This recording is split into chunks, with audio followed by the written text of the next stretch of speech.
जय श्री राम दोस्तों, कैसे हैं आप सब लोग। मैं शिव शक्ति से प्रार्थना करूंगा कि आप सभी लोग स्वस्थ रहें और मस्त रहें। दोस्तों, ध्यान के दौरान साधकों के साथ बहुत सारे ऐसे अनुभव होते हैं जिनसे साधक डर जाते हैं और इसी कारण से साधक ये जान नहीं पाता कि उसका ध्यान सध रहा है या नहीं सध रहा है और वो बीच में ही ध्यान करना छोड़ देता है। ये एक ऐसी स्थिति है जो प्रत्येक साधक के लिए थोड़ी सी दुखदाई हो जाती है। हर साधक ध्यान में अनुभव चाहता है, ध्यान की कठिन साधना करता है, परंतु जब उसे वास्तविक अनुभव धीरे धीरे होने लगते हैं तो वो उनसे डर जाता है और डर कर ध्यान छोड़ देता है, जिससे उसकी जितनी भी उठी हुई चेतना थी वो वापस नीचे गिर जाती है। दोस्तों, अगर आप ध्यान दे पाओगे तो आपको लगेगा कि जितनी जल्दी आपके इस स्थूल शरीर में चेतना ऊपर की तरफ गमन करती है, उतनी ही जल्दी ये चेतना नीचे की ओर भी गिरने लगती है। ये समस्त ब्रह्मांड जो है, इस ब्रह्मांड में उपस्थित समस्त चीजें हमें प्रभावित करती है। जब हम ध्यान की अवस्थाओं में विचरण करते हैं तब हमें कई ऐसे सूक्ष्म अनुभव होते हैं। ये अनुभव डरावने भी हो सकते हैं और अच्छे भी हो सकते हैं, और अगर आप इन गलत डरावने अनुभवों से डर गए तो ये आपके लिए बहुत घातक हो सकता है। तो दोस्तों, आज की वीडियो में मैं ऐसे ही 5 अनुभव के बारे में आपको बताऊंगा जो साधकों के साथ ध्यान के दौरान होते हैं। अगर आपके साथ भी ये अनुभव हुए हैं तो आप बड़े ही किस्मत वाले हैं। ऐसे अनुभव का अर्थ होता है कि आप ध्यान मार्ग में प्रगति कर रहे हैं और ध्यान आपको फलित हो रहा है। तो आज इनके बारे में बात करते हैं। दोस्तों, ध्यान के दौरान होने वाला पहला अनुभव यह है कि आपके मस्तिष्क यानी थर्ड आई यानी तीसरी आंख पर वाइब्रेशन होती है, कुछ हलचल होती है। साधकों को ऐसा भी महसूस होता है कि उनके सहस्रार चक्र पर कोई चींटी रेंग रही है। साधकों की ऐसी स्थिति हो जाती है कि उनके आज्ञा चक्र पर इतना खिंचाव पैदा हो जाता है कि वो उसे बर्दाश्त नहीं कर पाते, यानी सहज रूप से नहीं रह पाते। ये स्थिति उनके लिए बहुत ज़्यादा पीड़ादायक होती है। अगर ऐसा हो रहा है तो इससे आपको घबराना नहीं है। ये आपके साथ इसलिए होता है क्योंकि आपके शरीर में ऊर्जा बहुत अधिक बढ़ गई है, जिसके कारण ये होता है। एक कारण और भी है, ऐसा इसलिए भी हो रहा है क्योंकि आपकी ऊर्जा शक्ति बहुत ज़्यादा जागृत हो रही है और उसे मार्ग नहीं मिल रहा। दोस्तों, इसे ऐसे समझते हैं कि हमारे इस स्थूल शरीर में बहुत सारी ऊर्जा विद्यमान है। जिस प्रकार इस ब्रह्मांड में सब कुछ मौजूद है, ऐसे ही हमारा यह स्थूल शरीर ब्रह्मांड का प्रतीक है। जो भी हलचल इस ब्रह्मांड में होती है, उन सब का प्रभाव हमारे इस स्थूल शरीर पर पड़ता है, जिससे न केवल हमारा शरीर प्रभावित होता है बल्कि हमारा मन, मस्तिष्क, हमारे समस्त कार्य प्रभावित होते हैं। इस ब्रह्मांड में मौजूद सभी शक्तियां जब हमारे इस स्थूल शरीर में उपस्थित ब्रह्मांडीय शक्तियों से एकाकार होती है तब हम घबरा जाते हैं, डर जाते हैं, क्योंकि हमें ये ज्ञान नहीं होता कि जो शक्तियां इस ब्रह्मांड में उपस्थित है वो सभी शक्तियां हमारे इस स्थूल शरीर में भी उपस्थित है। तो दोस्तों, ये जो बाहर की ब्रह्मांडीय शक्तियां हैं वो हमारे इस स्थूल शरीर में उपस्थित ब्रह्मांडीय शक्तियों से एकाकार होती है। तब हमारे शरीर में जो 72,000 नाड़ियां होती है वो एक्टिव हो जाती है। 72,000 नाड़ियों में वाइब्रेशन यानी स्पंदन होने लगता है, जिसके कारण इस स्थूल शरीर में उपस्थित 3 मुख्य नाड़ियां ईड़ा, पिंगला और सुषुम्ना ये एक्टिव हो जाती है।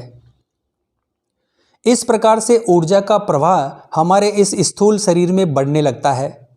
तब सुषुम्ना, जो कि आध्यात्मिक नाड़ी है, जिससे हमारी आध्यात्मिक ऊर्जा आगे बढ़ती है, वो सक्रिय हो जाती है और उसके कारण ही हमारे इस मस्तिष्क यानी आज्ञा चक्र पर खिंचाव पैदा होता है। तो दोस्तों, अगर आपकी थर्ड आई या मस्तिष्क पर कोई खिंचाव पैदा हो रहा है तो आपको डरने की आवश्यकता नहीं है। अगर बहुत ज़्यादा खिंचाव हो रहा है और आपको हर समय बेचैनी महसूस हो रही है तो आपको ग्राउंडेड होने की ज़रूरत है। बहुत सारी एनर्जी आपकी एक्टिवेट हो गई है जिसको रास्ता नहीं मिल रहा है, तो ग्राउंडेड हो जाइए। इससे थोड़ी सी एनर्जी आपकी ज़मीन की तरफ जाएगी। या सुबह थोड़ा उठकर प्राणायाम कीजिए, थोड़ा भ्रमण कीजिए, जिससे आपकी स्थिति सामान्य हो जाएगी। लेकिन डरकर आपको बीच में ध्यान नहीं छोड़ना है। साधकों को होने वाला दूसरा अनुभव यह है कि उन्हें ध्यान की अवस्था में बैठकर हो सकता है नाद की ध्वनि भी सुनाई दे। जब उनको ये सुनाई देती है, हो सकता है वो ध्वनि जो है घंटे की हो, शंख की हो, किसी बांसुरी की हो, डमरू की हो। तो ये डिपेंड करता है कि आपके आराध्य कौन है। अगर आप भगवान शिव को आराध्य मानते हैं तब आपको डमरू की ध्वनि सुनाई देती है। कुछ लोग श्री कृष्ण को आराध्य मानते हैं, इसलिए उनके मन में ये स्थिति पैदा होती है कि उनको बांसुरी की आवाज़ सुनाई देती है। अब ये जानते हैं कि ऐसा क्यों होता है। ऐसा होने का कारण यह है कि जब व्यक्ति साधना की उच्च अवस्था में पहुंचने लगता है, यानी ध्यान की गहराइयों में गोते खाने लगता है, तब उसके कान के सुनने की क्षमता बढ़ जाती है। उसके कान में खिंचाव पैदा होने लगता है, जिससे वो अदृश्य ध्वनियों को भी बड़ी आसानी से सुन सकता है। अगर आप ध्यान से सुनेंगे तो इस स्थूल शरीर में अनगिनत ध्वनियाँ विद्यमान है। जिस प्रकार ब्रह्मांड में नाद की ध्वनि विचरण करती है। अभी मैं आपको एक बात बताऊं कि ऐसा साइंटिफिकली भी प्रूफ हो चुका है। नासा ने भी इस बात को पोस्ट किया हुआ है कि ब्रह्मांड की ध्वनि कुछ ओम जैसी ध्वनि महसूस होती है। ऐसी ही ध्वनियाँ हमारे इस स्थूल शरीर में विचरण करती है, लेकिन हम लोग मोह माया के कारण इन ध्वनियों को सुन नहीं पाते, क्योंकि कभी हम खाली बैठते ही नहीं हैं। हम माया कमाने में इतने व्यस्त हो जाते हैं, जिसके कारण हम शरीर की इन ध्वनियों को सुन नहीं पाते। और जब हम ध्यान की अवस्थाओं में बैठते हैं, ध्यान की अवस्था में होते हैं, ध्यान जब हमारा सज जाता है, तब इस प्रकार की ध्वनियाँ हमें सुनाई देने लगती है। तो अगर आपको ऐसी ध्वनि सुनाई दे रही है तो आप ईश्वर के कृपा पात्र बन चुके हैं। अब बात करते हैं तीसरे अनुभव की। जब साधक रात में सोता है तो कई बार ऐसा होता है कि उसको अजीब अजीब से डरावने सपने आते हैं। कभी कभी उसे ऐसा महसूस होता है जैसे उसके सामने कोई खड़ा है या उसके पीठ के पीछे कोई खड़ा है। ऐसी अवस्थाओं में आपको डरने की आवश्यकता नहीं है, क्योंकि जो कुछ हो रहा है वो बिल्कुल सही हो रहा है। ध्यान आपको उस अवस्था में ले जा चुका है जहाँ पर आपको ये चीज़ें दिखाई देती है या महसूस हो रही है।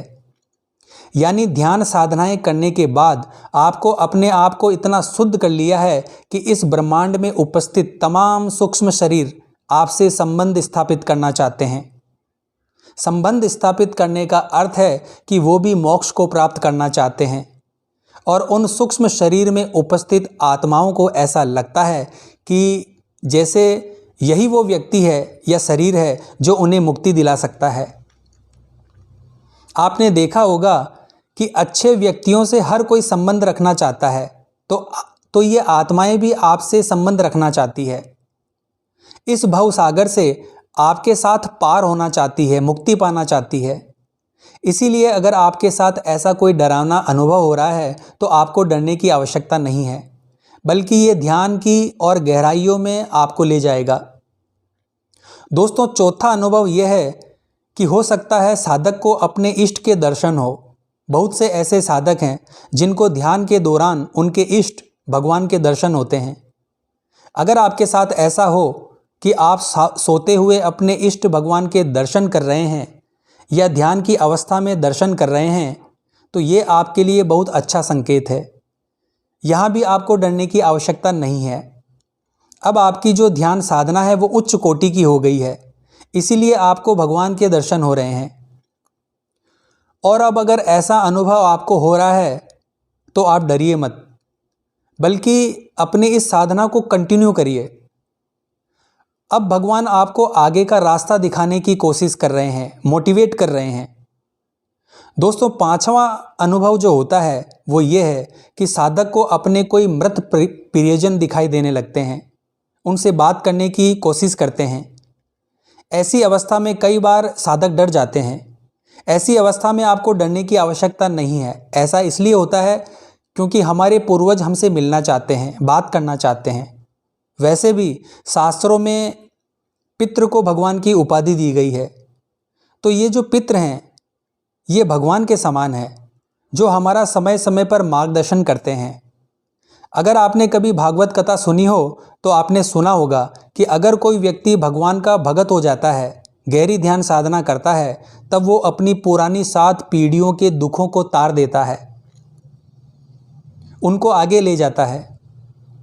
ध्यान साधना के साथ वो न केवल अपना मोक्ष प्राप्त करता है बल्कि अपने प्रियजनों को, अपने पितरों को भी मोक्ष के द्वार तक ले जाता है। इसलिए ध्यान की अवस्था में आपको आपके प्रियजन या पितृ दिखाई दे सकते हैं, तो आपको डरने की आवश्यकता नहीं है। तो दोस्तों, अगर आपको ये सब अनुभव हो रहे हैं तो यकीन मानिए आप बहुत लकी हैं, ध्यान की गहराई में उतर रहे हैं और आपका ध्यान फलित हो रहा है। तो आशा करता हूँ दोस्तों, आज की ये जानकारी आपके लिए उपयोगी साबित होगी। तो हर हर महादेव बोलना पड़ेगा दोस्तों। मिलते हैं अगली वीडियो के माध्यम से। जय मां अम्बे, जय श्री कल्याण।